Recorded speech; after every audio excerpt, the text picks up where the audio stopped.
Good morning students. Start करते हैं formation of a joint stock company में। Till now we have done 3 topics, 3 stages हम complete कर चुके हैं। नंबर 1 प्रमोशन कंप्लीट कर चुके हैं, इनकॉर्पोरेशन कंप्लीट कर चुके हैं, as well as capital subscription stage भी कंप्लीट कर चुके हैं। Now before proceeding further, at least एक चीज आपके दिमाग में हमेशा रहनी चाहिए, अ वेरी इंपॉर्टेंट थिंग, एक बहुत इंपॉर्टेंट मैसेज, कि अगर हम बात करें प्राइवेट लिमिटेड कंपनी की, तो वो अपना बिजनेस कब से स्टार्ट कर सकते हैं? Just after fulfilling 2 stages, promotion and incorporation complete करते ही they can proceed for third stage. मतलब थर्ड स्टेज मीन सीधा बिजनेस स्टार्ट कर सकते हैं। Whereas if you are working as a public limited company, जहां एंटायर पब्लिक को आप न्योता दे रहे हैं, इनवाइट कर रहे हैं कि इन्वेस्ट कीजिए पैसा, हमारे शेयर्स खरीदिए, तो उस टाइम थर्ड स्टेज और बीच में आ रहा है, that is capital subscription stage. यानी कि इतना इंपॉर्टेंट है ना बच्चों के लिए जानना कि अगर आपकी प्राइवेट लिमिटेड कंपनी है जो बहुत easily start, easily means documentation तो सब में ही रहेगा, but compare to public limited company, private limited company में इतनी टेंशन नहीं है। क्योंकि इतनी प्रॉब्लम क्यों नहीं है? क्योंकि हम ओपन जनता से पैसा भी तो नहीं ले रहे, हम गिनती के अपने मेन मेंबर से ही पैसा ले रहे हैं बेटा। Got it? तो in case of private limited company, you can commence your business after fulfilling 2 stages, that is promotion and incorporation. Whereas if you are working as a public limited company, आपको सारी stages complete करनी पड़ेंगी। तो with in 5 minutes हम पहले 3 stages को complete करते हैं, उसके बाद आगे प्रोसीड करते हैं। प्रमोशन हमने सबसे पहले पढ़ा। प्रमोशन मींस जिसमें प्रमोटर अपना दिमाग लगाता है कि ये दिमाग में कुछ आइडिया है, एक बहुत ही अच्छा बिजनेस आइडिया है जिसको हम ट्रांसफॉर्म करें, अगर इंप्लीमेंट करें तो हम अपना एक अच्छा कंपनी सेटअप कर सकते हैं। तो इसमें अंदर क्या क्या, प्रमोशन के अंदर क्या क्या स्टेजेस आती है? सर सबसे पहले आइडेंटिफिकेशन होता है बिजनेस अपॉर्चुनिटी का, फिर स्टडी करते हैं हम फिजिबिलिटी, जिसमें 3 पॉइंट्स हैं।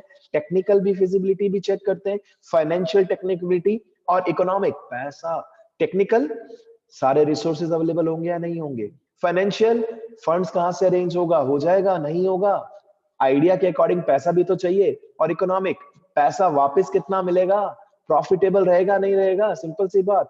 नेक्स्ट ये सब करने के बाद name approval, of course name approval करेंगे, कंपनी का नेम फाइनल करेंगे। देन एमओए में जो सबसे इंपॉर्टेंट डॉक्यूमेंट है कंपनी का, उसमें सिग्नेटरी कौन बनेगा, कौन सिग्नेचर करेगा, कौन कौन उसमें कंसेंट देगा, राइट? देन प्रोफेशनल पर्संस को अपॉइंट करना, उसमें ब्रोकर्स भी आएंगे, अंडरराइटर्स भी आएंगे, बैंक्स अपॉइंट करेंगे आप, जिसके थ्रू आपके पास पैसा आएगा। क्योंकि जनता पैसा देगी कैसे? क्या आपके नाम का चेक देगी तो डायरेक्टली आप डिपॉजिट कहां कराएंगे? करोड़ों रुपए होता है भाई, कोई 2-4 लाख रुपए की बात नहीं है। और ये सब करने के बाद प्रमोशन का last 6th point, preparation of necessary documents, done. Next incorporation stage, यानी कि अब यहां पर पहला स्टेज पूरा हो गया प्रमोशन का, अब इनकॉर्पोरेट कीजिए, कंपनी को बनाने का आगे का प्रोसीजर पूरा कीजिए, जिसमें नंबर 1 आपको दिख रहा है फिलिंग ऑफ नेसेसरी डॉक्यूमेंट, सारे डॉक्यूमेंट्स फिल कीजिए। देन उसके बाद फीस पे कीजिए रजिस्ट्रार के पास जाकर, रजिस्ट्रेशन हो जाएगा आपका, और उसके बाद आपको सर्टिफिकेट मिल जाएगा इनकॉर्पोरेशन का कि बधाई हो गई आपकी कंपनी डिक्लेयर। और इसमें ये 2 पॉइंट्स, इट्स वेरी इंपॉर्टेंट बच्चों, ध्यान से सुन लीजिए, फिर पेपर में कल को आप परेशान हो, प्रॉब्लम हो कि सर ऐसा क्वेश्चन हमने पढ़ा ही नहीं। फॉलोइंग पॉइंट्स वाला पॉइंट आप सबको दिख रहा है, following points will make it clear. क्या है ये पॉइंट, ये एक बार समझना जरूरी है। क्या कह रहे हैं इस पॉइंट में? The certificate of incorporation was issued, issue कब किया? 24th August, whereas on the certificate date was written as 22nd August। मतलब आपने अपनी तरफ से सारी फॉर्मेलिटीज 22nd को फुलफिल कर दी थी। अब ठीक है, ऑफिस है वहां पे भी जहां पे सर्टिफिकेट मिलता है, ऑब्वियसली कौन देगा आपको सर्टिफिकेट, इशू कौन करेगा? एक ऑर्गेनाइजेशन, जो रजिस्ट्रार होते हैं ऑफिशियल वहां पे, ठीक है। तो इशू कब किया गया था? 24th August, वेयर लिखा कब गया था? 22nd August। कंपनी का जन्म 22nd को ही माना जाएगा। डेट ऑफ बर्थ आपके केस में भी तो होता है, हम सब ह्यूमन बीइंग्स के केस में, ठीक है। घर पे कब आए उससे क्या लेना देना है भाई। घर पे हो सकता है हॉस्पिटल से 5 दिन बाद छुट्टी मिली थी, लेकिन जिस दिन आपका जन्म हुआ वही तो डेट ऑफ बर्थ माना जाता है स्टूडेंट्स। याद कीजिए, सही कह रहा हूं मैं। तो कंपनी का जन्म कब हुआ था? 22 अगस्त। ये एक एग्जांपल ले रहे हैं हम आपके साथ। Got it? तो सारी डील्स कंपनी 23 अगस्त से स्टार्ट कर सकती है, वो भी लीगली। इसको इलीगल नहीं माना जाएगा। Got it? अब यहां से बाद ओश, तो अभी अभी हमने रिसेंटली पढ़ा सर्टिफिकेट ऑफ इनकॉर्पोरेशन के बारे में, ठीक है, एक एग्जाम्पल के साथ। ठीक है बच्चों, ये ध्यान रखना है। अब अगर आप कैपिटल सब्सक्रिप्शन स्टेज किसके लिए स्पेशली बना है?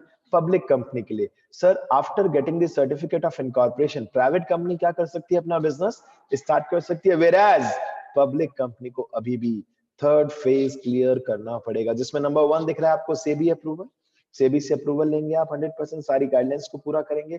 देन प्रोस्पेक्टस इशू करना होगा आपको, ऑफ कोर्स जनता को आपको प्रोस्पेक्टस देना होगा, जिसके अंदर आपकी कंपनी के बोर्ड ऑफ डायरेक्टर, चेयरमैन कौन होगा, मिशन, विजन, क्या प्रोडक्ट्स हैं, क्या आपके टारगेट्स हैं, ठीक है, किस प्रकार आप शेयर इशू करेंगे, each and every type of detail. Then ये सब करने के बाद सेबी कह रहा है अब बैंकर अपॉइंट करो। पॉइंट नंबर 3 में बैंकर भी अपॉइंट करो, ब्रोकर्स भी अपॉइंट करो और अंडरराइटर्स भी। मैंने तीनों में आपको डिफरेंस बता दिया था बेटा। बैंकर्स एक पर्टिकुलर बैंक, आपने डिसाइड किया हमारा एचडीएफसी बैंक है, लाइक इन योर ग्रुप आप सभी को एक कॉमन मैसेज दिखा होगा। याद कीजिए कि स्कूल का टाई अप हो चुका है, जो यूको बैंक था और पीएनबी बैंक था, मर्ज हो गया। अभी हुआ भी है मर्जर, आपको ध्यान हो, कई सारे छोटे छोटे बैंक बड़े बैंक के साथ मर्ज हो गए क्योंकि प्रॉफिट नहीं हो पा रहा था। ठीक है ना बच्चों? तो क्या हुआ, मर्ज हो गए। अब आपके पास क्या मैसेज आया था कि अगर आप में से किसी भी बच्चे के पेरेंट को फीस डिपॉजिट करनी है तो क्या करना होगा आपको? सर उस अकाउंट में पैसे डिपॉजिट करेंगे। इट मींस स्कूल ने एक बैंक अपॉइंट कर दिया। अब हमारा टाई अप सारा इस पर्टिकुलर बैंक से, तो कंपनी को भी तो ये काम करना पड़ेगा। फिर ब्रोकर्स, जो मार्केट में स्टॉक मार्केट वाले हैं, इतने सारे ब्रांचेस हैं, मीडिएटर्स होते हैं वो भी, जो आपको हेल्प करते हैं शेयर खरीदने में और बेचने में। ठीक है स्टूडेंट्स? और नेक्स्ट आपको दिख रहा है अंडरराइटर, थर्ड पॉइंट में, जो 100% मीडिएटर के रूप में है, कंपनी अपॉइंट करती है। अंडरराइटर्स गारंटी लेते हैं कि हम इतने शेयर आपके सेल आउट करा देंगे 100%। It is our responsibility, but free में नहीं। What we will charge? Commission.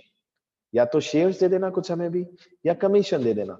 Then fourth point, it's very very very very important कि कंपनी जितने भी शेयर इशू करना चाह रही है, फॉर एग्जाम्पल आप में से कुछ बच्चों ने अपनी कंपनी बनाई और पब्लिक लिमिटेड कंपनी बनाई, ठीक है, और उसमें आपने डिसाइड किया कि 2 लाख शेयर आप इशू करना चाहते हैं। How many shares? 2 lakh. 90% applications का पैसा मिनिमम मिलना ही चाहिए। It means 2 lakh share issue करना चाह रहे हैं, मिनिमम 1,80,000 शेयर। अगर इतने शेयर्स के पैसे आपके पास नहीं आए तो सेबी का रूल अप्लाई होगा। लिखा है फोर्थ लाइन में, आप चेक कीजिए, point number 4, line number 4, as per the rules of SEBI. उशान दिख रहा है ना बेटा आपको? Securities exchange board of India. क्या लिखा है आगे? A company must receive 90% of the issued amount. Sir issue का मतलब क्या है? देखिए एक बात सुनिए, इशू को 100% कंपनी के नजरिए से देखा जाए तो हम बोलते हैं ऑफर, कि हमारा ऑफर है, हम 2 लाख शेयर बेचना चाह रहे हैं। अब मिनिमम 1,80,000 शेयर्स के अगर पैसे नहीं आए, सर कब से लेकर with in 120 days of issue of prospectus. जैसे ही हमने अपना प्रोस्पेक्टस इशू किया कि हम शेयर्स बेचना चाहते हैं, 120 डेज के अंदर अंदर हमें अगर 90% अमाउंट रिसीव नहीं हुआ तो हमें पैसा रिटर्न करना होगा। कितने दिनों में? देखिए लिखा है नीचे, 130 डेज में। Is it okay? मतलब टोटल 130 है, 120 डेज तक तो वेट किया। अब अगले 10 दिन के अंदर अंदर निर्णय लेना पड़ेगा, डिसीजन लेना पड़ेगा कि सफिशिएंट पैसा मिला या नहीं मिला।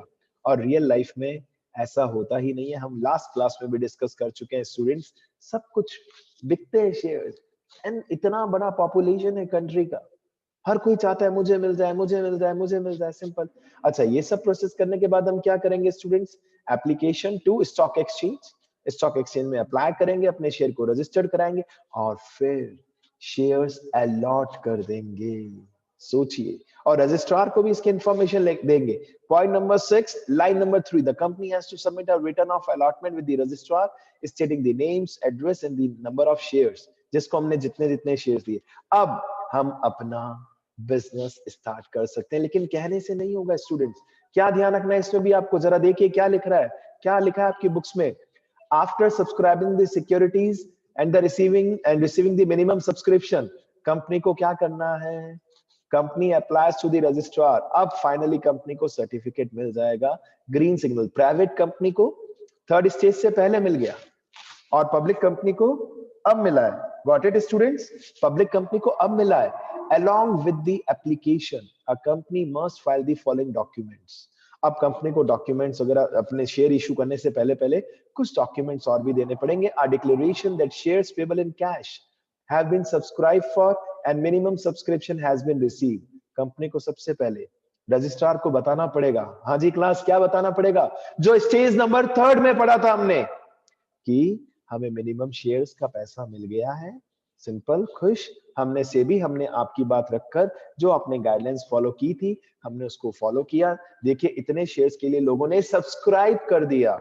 Then next point, a declaration that every director has paid in cash the application and allotment money on his shares. अगर किसी डायरेक्टर ने जितने भी शेयर्स लिए वो भी ले सकते हैं, उनको वो भी पैसा लगा सकते हैं।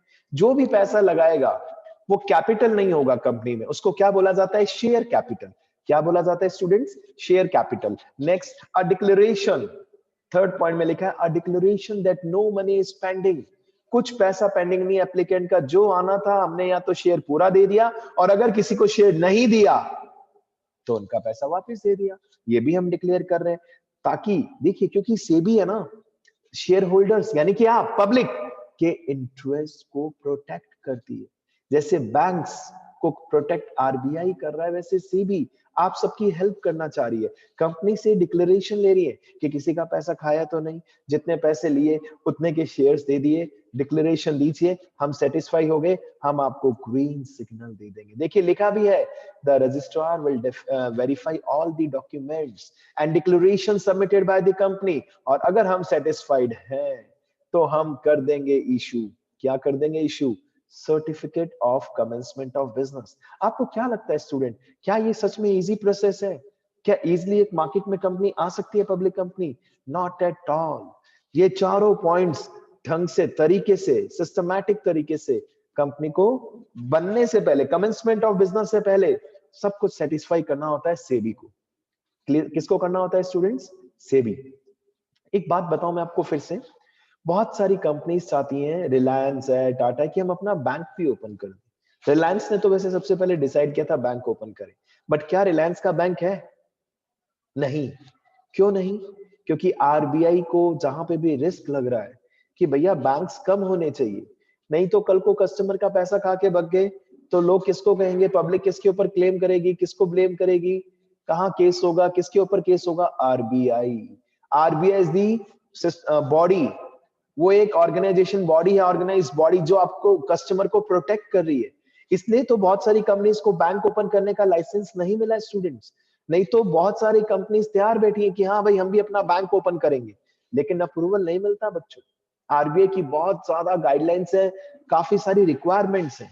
ठीक है, अब देखिए आरबीआई ने आपको एक स्पेसिमेन यूज कर दिया, इशू कर दिया। यू शुड बी हैप्पी, बधाई हो, कॉन्ग्रेचुलेशंस। कमेंसमेंट ऑफ बिजनेस का हमने सर्टिफिकेट इशू कर दिया, आप सैंपल देख सकते हैं। Done. All the business dealings after issue of certificate of commencement are binding on company. Done. हमने चारों स्टेजेस पढ़ ली बच्चों। अब सबसे इंपॉर्टेंट एक लास्ट टास्क बाकी है, 2 टास्क बाकी हैं अभी भी इस चैप्टर के बच्चों। ठीक है, important documents use in the formation of a company, जो हम बात कर रहे थे स्टार्टिंग में, अब हम उनको गहराई से पढ़ने वाले हैं। जिसमें नंबर 1 आपको दिख रहा है MOA, memorandum of association, article of association and prospectus. देखिए एमओए क्या है, पहले तो मैं आपको क्लियर करता हूं, क्योंकि कई बार टीचर के माइंड में भी टेंशन होता है कि भाई एमओए क्या है। एक आम इंसान के दिमाग में confusion, sir what is this memorandum of association, है क्या चीज ये? Anybody? Anybody wants to explain in short? Anybody, क्या लगता है क्या है मेमोरेंडम ऑफ एसोसिएशन? सर एक डॉक्यूमेंट है जो कंपनी सबमिट कर रही है सबको दिखा रही है, कोई भी देख सकता है ऑफिशियली, आपको इन कंपनी की नेट पे भी दिख सकता है, वेबसाइट पे भी, इसमें सारी इंफॉर्मेशन होंगी, ईच एंड एवरीथिंग बेटा, ईच एंड एवरीथिंग। आइए एमओए से स्टार्ट करते हैं जल्दी से। एमओए के अंदर क्या लिखा है बच्चों, पढ़िए। The MOA is the principal document of a company. सबसे पहला एक important document. It is considered as the charter of the company. It contains the powers, objectives, scope. आप छोटे छोटे पॉइंट्स लीजिए ना, पूरी पूरी लाइन मत पढ़िए ना। क्या है कंपनी का, ये प्रिंसिपल डॉक्यूमेंट है। पावर्स डिस्क्राइब होती हैं, ऑब्जेक्टिव्स, स्कोप क्या है, it can be altered only according to the provision made in the company's act regarding its alteration। मतलब आप इसके अंदर चेंजेस भी अपने हिसाब से नहीं कर सकते, आपको चेक करना होगा कंपनीज एक्ट के अंदर ऑल्टरनेटिव। अगर हम कुछ चेंजेस करना चाहें तो हमें कंपनीज एक्ट पढ़ना पड़ेगा कि ऑल्टरेशन के लिए भी क्या क्या चीजें हैं। जैसे कि स्टूडेंट्स, आपने 11th में किसी बच्चे ने मैथ्स ले लिया, क्या ले लिया स्टूडेंट्स, मैथ्स ले लिया, तो अब क्या होता है कई बार, या तो आपने अभी स्टार्टिंग में डिसाइड कर लिया कि 1 महीने बाद की नहीं नहीं सर मैथ्स नहीं लेना, तो बताइए क्या आपको बोर्ड तक पहुंचना पड़ेगा, सीबीएसई बोर्ड अजमेर जाना होगा, या स्कूल लेवल तक काम हो जाएगा। चलिए 1 मिनट के अंदर डिस्कशन करते हैं। Anybody wants to explain. तो स्टूडेंट्स, इस क्वेश्चन का आंसर इज वेरी इजी। अगर 1 मंथ ही हुआ है, आपने अभी तक सीबीएसई का ऑनलाइन फॉर्म फिलअप नहीं किया, स्कूल लेवल पर चेंज हो जाएगा।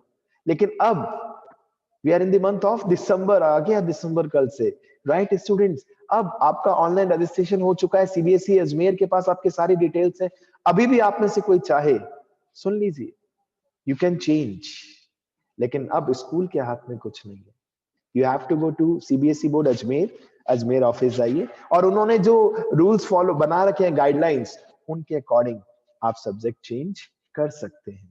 यानी कि कंपनी की भी बात करें तो अगर भविष्य में कंपनी कुछ चेंजेस चाहती है, कंपनी को कंपनीज एक्ट फॉलो करना पड़ेगा, ऑल्टरेशन वाला, कि उसमें क्या क्या नियम कानून है, right. Memorandum of association provide information to outsiders such as creditors, suppliers, investors, to know the limitation and scope of a company dealing. It is known as the doctrine of outdoor management। देखिए dialogues ज्यादा दिख रहे हैं आपको, dialogues ज्यादा दिख रहे हैं बच्चों एक फर्स्ट पैराग्राफ में, 1 और 2, मतलब स्टार्टिंग की 6 to 8 लाइंस में एमओए के अंदर कई सारे आपको डायलॉग्स दिख गए कि ये मेन टूल है कंपनी का एक, इसके अंदर कंपनी पावर्स डिस्क्राइब करती है, ऑब्जेक्टिव डिस्क्राइब करती है, स्कोप, एक पेज है पूरा बेटा, और ये पेज बहुत बड़ा है, ये एक सिंगल पेज नहीं है, ठीक है। आइए इसके अंदर क्या क्या कंटेंट है, जितना जल्दी हो सके हम रीड आउट करते हैं, और फिर आप इसको कंप्लीट करना, because objective type questions wait कर रहे हैं आपका। आइए आगे क्या दिख रहा है आपको, कंटेंट्स। कंटेंट में नंबर 1 क्या लिखा है, नेम क्लॉज। नेम क्लॉज में देखिए फर्स्ट पॉइंट में क्लियर कट डिफाइंड है कि आपकी कंपनी कौन सी कंपनी है, प्राइवेट कंपनी है, प्राइवेट लिमिटेड है, या पब्लिक लिमिटेड है, कुछ भी, कुछ भी। देखिए लिखा है फर्स्ट पॉइंट में, the name of the company must and with the word limited in case of public limited company, and the word private limited in case of private limited company. तो आपको बताना पड़ेगा क्योंकि दोनों में अलग अलग रूल्स एंड रेगुलेशंस हैं, right. Private company, public company, ये भी हम पढ़ेंगे भी सही आगे एक शॉर्ट सिनेरियो में कि पब्लिक कंपनी और प्राइवेट कंपनी में मेन डिफरेंस क्या है। हमने प्रिविलेजेस पढ़ लिए ऑलरेडी। नेम आइडेंटिकल नहीं होना चाहिए, सेम नहीं होना चाहिए, कॉपरेटिव वर्ड इसमें नहीं होना चाहिए, थर्ड पॉइंट में लिखा है, सिंपल। और इसका किसी गवर्नमेंट डिपार्टमेंट से डायरेक्टली कोई नाम एंड ऑल कुछ मिसमैच, वो क्लैश नहीं होना चाहिए। Okay students, name clause is very easy, आप भी पढ़ सकते हैं, कोई टेंशन नहीं है। In the same manner situation, domicile clause आप पढ़ सकते हैं इसमें भी कि आपका हेड ऑफिस कहां पर है, रजिस्टर्ड ऑफिस कहां होगा। सेकंड लाइन में लिखा है, it is necessary because the company gets the registration from that state only. अगर आप अपनी कंपनी सेटअप करना चाह रहे हैं, आप जयपुर के, तो आप राजस्थान के अंदर ही अपनी कंपनी को रजिस्टर्ड करा सकते हैं, ऐसा नहीं मुंबई, गुजरात, आनंद, इधर उधर, नहीं नहीं नहीं नहीं नहीं। ओके, तो ये भी बहुत इजी है, इसके अंदर की डिटेल्स आप पढ़ सकते हैं students, and you have to read it so that we can proceed for objective type questions as soon as possible, right students। clear है, इसमें कोई दिक्कत नहीं है, सब एक बेसिक फंडा लिखा है। मेन क्या चीज है एमओए सर, जिसके अंदर हम सारी डिटेल्स लिखते हैं, और कोई भी इंसान, any human being can check it out, और वो कंपनी का स्ट्रक्चर चेक कर सकता है, ट्रस्ट हो सकता है इससे कि हाँ लग तो रहा है कंपनी अच्छी है, कंपनी में एमओए के अंदर सब कुछ स्पेसिफाई कर रखा है। Got it students? Name clause था number 1, then situation oblique domicile clause, then आपको दिख रहा है ऑब्जेक्ट्स क्लॉज। क्या है सर ये ऑब्जेक्ट क्लॉज? मतलब ऑब्जेक्टिव से रिलेटेड बात चल रही है। इट कंटेन्स, देखिए सेकंड लाइन में लिखा है, it contains the main object of the company and other secondary objective which the company may pursue। भाई आखिर मेन ऑब्जेक्टिव क्या है? Got it? और इसमें क्या क्या ध्यान रखना है आपको? देखिए लिखा है फोर्थ लाइन में, the objects must be defined and stated keeping in mind the following condition, कि ऑब्जेक्टिव लीगल होना चाहिए, कोई लॉ को ब्रेक ना किया हुआ होना चाहिए, इमोरल नहीं होना चाहिए, सिंपल। इसमें कहाँ टेंशन है? देखिए कितनी अच्छी अच्छी बातें लिखी है। लायबिलिटी क्लॉज, लायबिलिटी क्लॉज की बहुत अच्छी सी बात है बेटा। सपोज देखिए इसके अंदर जो कैलकुलेशन लिखी है आप बहुत अच्छे से चेक कर सकते हो, मैं इसको एक्सप्लेन करता हूं जल्दी से। आइए स्टूडेंट्स, सपोज आपने किसी कंपनी के 500 शेयर्स परचेज किए। अवंत ने क्या किया स्टूडेंट्स? किसी कंपनी के 500 शेयर्स परचेज किए, ठीक है students, at the rate ₹10 each. लेकिन कंपनी ने अभी इससे कितना पैसा मांगा? कंपनी ने कहा अभी तुम हमें तुम हमें ₹6 ही दे दीजिए। ₹6 पर शेयर हैज बीन पेड, पहले लिखते हैं has been called and paid by Avant. Is it okay students? Avant से कंपनी ने ₹6 पर शेयर मांगे और इसने दे भी दिए। कंपनी ने कहा बाकी ₹4 बाद में ले लेंगे। अब कंपनी हो गई है बर्बाद, कंपनी में कुछ इश्यूज हो गए, कंपनी इंसॉल्वेंट हो गई, ठीक है। अब सोचिए अवंत की क्या लायबिलिटी बनेगी? It's important. सोचिए सोचिए स्टूडेंट, सोचिए प्लीज सोचिए। 500 शेयर कंपनी ने इसको बेचे थे, इशू किए थे, वर्ड हम बोलते हैं इशू, बिकॉज खाने पीने वाला प्रोडक्ट नहीं है तो वर्ड क्या यूज होता है बच्चों? इशू। जैसे लाइब्रेरी से आप बुक इशू करते हैं ना, वैसे कंपनी ने आपसे फंड्स लिया और आपको सर्टिफिकेट दिया, राइट? तो बच्चों क्या लगता है 500 शेयर कंपनी ने इसको इशू किए ₹10 ईच, और ₹6 अभी तक कंपनी ने इससे मांगे, पूरे नहीं मांगे। हमने कहा कंपनी ने जब जब जरूरत होगी पैसे की हम आपको मैसेज कर देंगे, नोटिस भेज देंगे, आप हमें पैसे दे देना, ठीक है जी। अब कंपनी इंसॉल्वेंट हो गई, अब अवंत की क्या लायबिलिटी मैक्स टू मैक्स बनती है? Any idea? सोचिए सर, 500 शेयर्स अवंत के पास है और ₹4 पर शेयर बाकी था सर, तो मैक्स टू मैक्स बात करें सर तो इसकी लायबिलिटी बनती है ₹2000 only. This amount has to be given by Avant to the company. आप जरा सोचिए, ये एक अच्छी बात है, लायबिलिटी लिमिटेड होती है। वेयरएज अगर बात करें सोल प्रोप्राइटर और पार्टनरशिप की, लायबिलिटी अनलिमिटेड होती है। आपको कहानी समझ में आई बेटा? Diagrammatic presentation.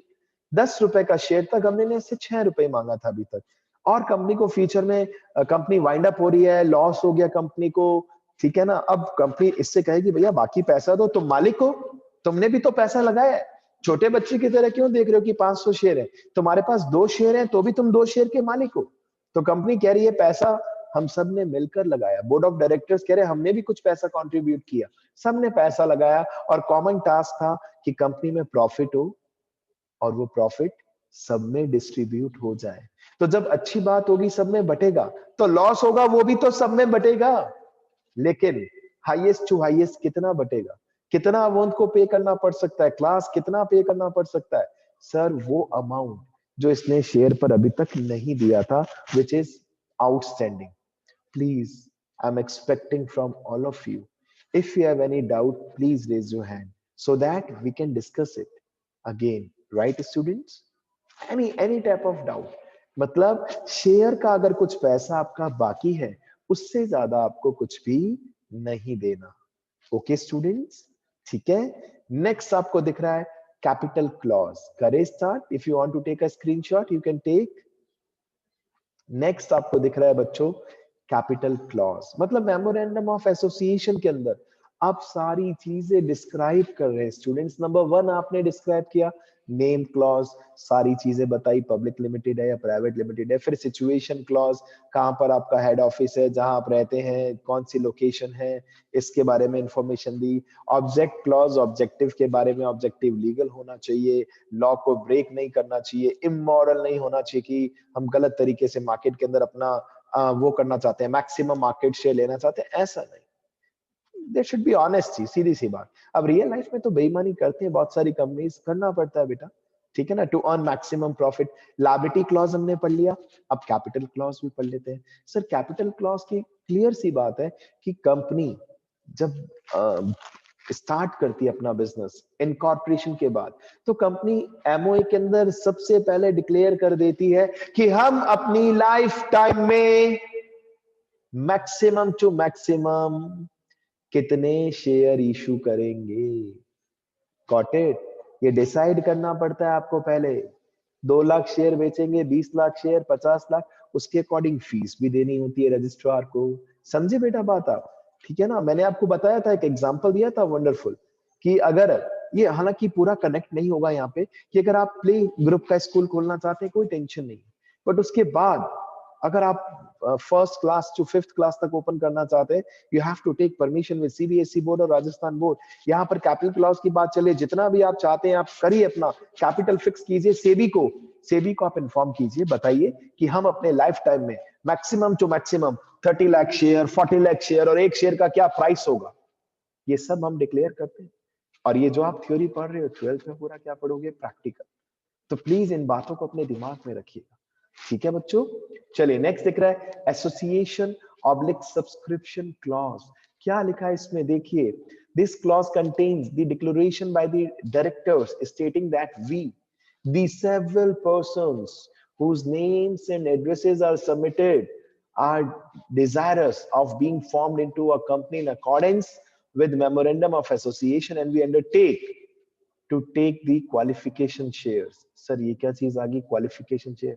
मतलब देखिए, अब जो भी मेन एसोसिएटेड है पर्सन, जो कंपनी के मेन पर्सन है, वो प्रूफ वो कर रहे हैं, जस्टिफाइड कर रहे हैं, या अपने आप को मतलब साबित करें कि देखिए हम जो भी चीजें हम आपको बता रहे हैं, हम अपनी सारी डिटेल्स बता रहे हैं, names, addresses, each and everything, और हम ऑनेस्टी से कंपनी का काम करने को तैयार हैं, बिजनेस स्टार्ट करने के लिए रेडी हैं, ठीक है। कहीं पे भी हम चीट नहीं कर रहे, और इसमें सिग्नेचर भी करके दे रहे हैं मेमोरेंडम ऑफ एसोसिएशन के अंदर, सो दैट अब हम अपने शेयर मार्केट में इशू कर सकें, ठीक है। ये चीज है आपका last association oblique subscription clause.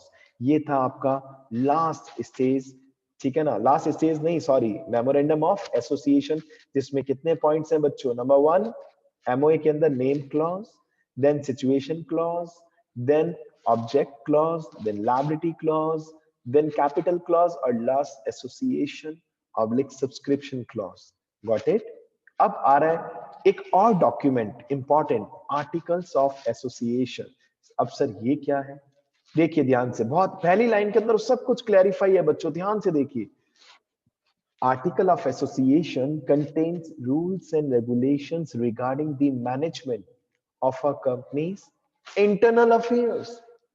अब कंपनी क्या छोटा सा नाम है? नहीं सर, बहुत वाइडर नेम है। पूरे इंडिया में अगर हम बात करें एयरटेल की, सोचिए एयरटेल कंपनी है, बिल्कुल एयरटेल एक कंपनी है, कितनी सारी ब्रांचेस हैं, कितना कुछ फैला हुआ है पूरे वाइडर सेंस में। तो एओए क्या है सर? इंटरनल मैनेजमेंट, इंटरनल जो भी चीजें हैं उनको उसका पूरा एक शेड्यूल, ठीक है। देखिए इसके अंदर लिखा है सेकेंड लाइन में students, it defines the powers, duties and rights of managers, officers and the board of directors. मतलब एक लाइन के अंदर वैसे तो आपको सब कुछ क्लियर हो जाना चाहिए कि एओए के अंदर हम बताते हैं कि जो मेन जितने भी मैनेजर्स हैं, ऑफिसर्स हैं, बोर्ड ऑफ डायरेक्टर्स हैं, इनके पास क्या क्या पावर्स हैं। आप सोचिए ना बच्चों, अगर एओए नहीं हो, अगर एओए नहीं होगा तो कैसे पता चलेगा कि किसकी क्या क्या पावर्स हैं, किसके पास क्या क्या ड्यूटीज हैं, क्या क्या किसके पास अधिकार है। तो ये पता होना कितना जरूरी है। तो इसको एक ऑफिशियल नाम क्या दे दिया? एओए। तो एक इंपॉर्टेंट बात पता है क्या आती है पेपर के पॉइंट ऑफ व्यू से भी, what is the difference between MOA and AOA? Got it? देखिए लिखा है नेक्स्ट लाइन में, generally all the companies prepare their own article of association. बिल्कुल, in case company do not want to prepare their own article of association, they can select any one article of association given in table F. Sir क्या है ये table F of the companies act? आइए पढ़ लीजिए in table F, क्योंकि paper में important है ये वर्ड, मत भूलना table F. I am expecting from each and every student table F मत भूलना। In table F of the companies act 99 model, set of articles of associations are given. एक नाम, एक टेबल एफ बना दिया, एक डॉक्यूमेंट, इसके अंदर बहुत सारे आपको क्या दिखेंगे? आर्टिकल ऑफ एसोसिएशन दिखेंगे, डमी फॉर्मेट कह सकते हैं आप। तो आपकी इच्छा है, आप जिसको चाहे सिलेक्ट कर लीजिए। 99 सेट्स है बच्चों, 99 सेट्स हैं किसके? एओए के। यानी कि अगर एओए बनाना है और आप परेशान है कि अरे यार ये क्या अजीब सी बला आ गई है, मेमोरेंडम ऑफ एसोसिएशन तो बना दिया था, वो तो पब्लिक के लिए है, अब एओए के लिए क्या नाटक है, क्या जरूरी है, क्यों परेशानी है? तो टेबल एफ आपको सपोर्ट कर रहा है। टेबल एफ में यू विल गेट 99 सेट्स। जो डिजाइन अच्छा लगे, जो फॉर्मेट अच्छा लगे, उसको पिक कर लीजिए। उसके बाद क्या कीजिए? द आर्टिकल ऑफ एसोसिएशन बनाने के बाद सभी बोर्ड ऑफ डायरेक्टर्स इसके ऊपर क्या करेंगे? सिग्नेचर होंगे। It must be duly attested bye 2 witnesses. 2 witness इसके साथ, उनके भी सिग्नेचर होंगे कि हाँ सब अग्री कर रहे हैं। जितने भी बोर्ड ऑफ डायरेक्टर्स हैं, 15 बोर्ड ऑफ डायरेक्टर है, सपोज 15 के 15 अग्री कर रहे हैं और सिग्नेचर कर रहे हैं, कोई जोर जबरदस्ती नहीं है, हमारी आंखों के सामने काम हुआ है। 2 विटनेस ने सिग्नेचर किए, अब डिक्लेयर हो गया कि यस। अब देखिए इसमें आगे क्या लिखा दिख रहा है आपको स्टूडेंट्स, देखिए कंटिन्यू करते हैं।